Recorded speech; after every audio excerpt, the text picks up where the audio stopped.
کہ کلو من الطیبات، پاکیزہ کھاؤ اور عمل بھی پاکیزہ کرو.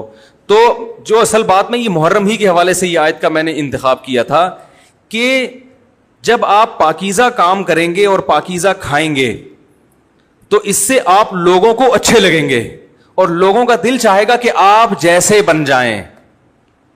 سمجھ میں آ رہی بات؟ ایک مثال دیتا ہوں. دیکھو کوئی بھنگی ہو جو بیچارہ ہر وقت گندگی میں رہتا ہو, اسے آپ سمجھائیں کہ یار اچھی زندگی گزارو, صاف ستھرے ہو جاؤ. آپ نے کسی دن اس کو نہلا دیا, بہترین کپڑے ڈیٹول سے نہلایا, سروس کروائی, کیونکہ ظاہر ہے وہ اتنے دنوں سے ایک کام کر رہا ہے تو وہ سروس کے بغیر دھلے گا نہیں. سروس کروائی آپ نے اس کی, خوب نہلا دھلا کے اس پہ اسپرے چھڑک دیا آپ نے, اور 3 دن تک کنٹینیو یہی کام کیا, تو آپ مجھے بتاؤ اس کو برا فیل ہوگا یا اچھا فیل ہوگا؟ کہے گا یار بڑا مزہ آیا. اس کے دل میں اپنے کام سے نفرت پیدا ہونا شروع ہو جائے گی. تو اچھی چیز میں, اچھی طہارت میں, پاکی میں اللہ نے اٹریکشن رکھی ہے. جیسے صاف ستھرا آدمی اچھا لگتا ہے, گندا اچھا لگتا ہے؟ صاف ستھرا اچھا لگتا ہے. تو صاف ستھرے اعمال والا بھی انسان کو اچھا لگتا ہے. تو اللہ تعالیٰ نے اسلام کو جو ڈیفائن کیا 2 لفظوں میں, اچھا کھاؤ اور عمل اچھا کرو. کیا مطلب؟ ایسا کام کرو کہ غیر مسلم تمہاری طرف مائل ہوں کہ یار یہ بڑے اچھے ہیں. تو کوئی ایسی رسم اسلام میں جس کو دیکھ کر وحشت ہوتی ہو, اس کا مطلب ہے وہ اسلام, بولو بھائی, نہیں ہے.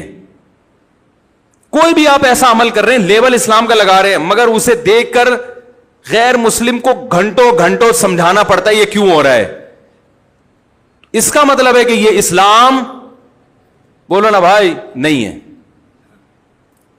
تو آپ مجھے بتاؤ محرم میں جو کچھ ہو رہا ہے, کیا یہ غیر مسلم کو اسلام کی طرف مائل کرے گا؟ یہ عمل ہے بھائی؟ یعنی کوئی غیر مسلم اسے دیکھ کے مسلمان ہوگا کہ یار ماشاءاللہ بڑا زبردست اسلام ہے. افسوس ہمیں اس پر ہے کہ دیکھو جن کا مسلک ہے, جن کا فقہ ہے, وہ جو کچھ کر رہے ہیں انہیں کرنے دو. اپنے بارے میں یہ فیصلہ کرو کہ ہم سنی ہیں یا شیعہ ہیں. فرقے شروع سے چلے آ رہے ہیں نا, شیعہ اور سنی, ختم کرنا تو ممکن نہیں ہے. تو حضرت عیسیٰ علیہ السلام جب نازل ہوں گے تو تلوار کی زور سے تمام فرقوں کو ختم کر دیں گے. تو جو کام عیسیٰ علیہ السلام کا ہے وہ خود کرنے کی کوشش نہ کرو, جو حضرت مہدی کا کام ہے وہ خود کرنے کی کوشش نہ کرو. ہم کسی فرقے کو ختم نہیں کر سکتے, لیکن ہم اپنے آپ کو ڈیفائن کر سکتے ہیں. ہم یہ بتا سکتے ہیں کہ ہماری رائے میں صحیح کیا ہے. تو میرے بھائی, نبی صلی اللہ علیہ وسلم نے فرمایا 73 فرقوں میں سے ایک جنتی ہے. تو یا تو ادھر چلے جاؤ, یا بولتے کیوں نہیں, ابھی نہیں بول رہے تو پھر عمل کیسے کرو گے, یا تو پورے ادھر چلے جاؤ یا پورے ادھر آ جاؤ. مجھے خدا کی قسم اس پر کوئی اشکال نہیں ہوتا کہ شیعہ لوگ ماتم کیوں کر رہے ہیں, شیعہ لوگ یہ سب کچھ کیوں کر رہے ہیں, وہ جو ہے وہ مرثیے کیوں پڑھ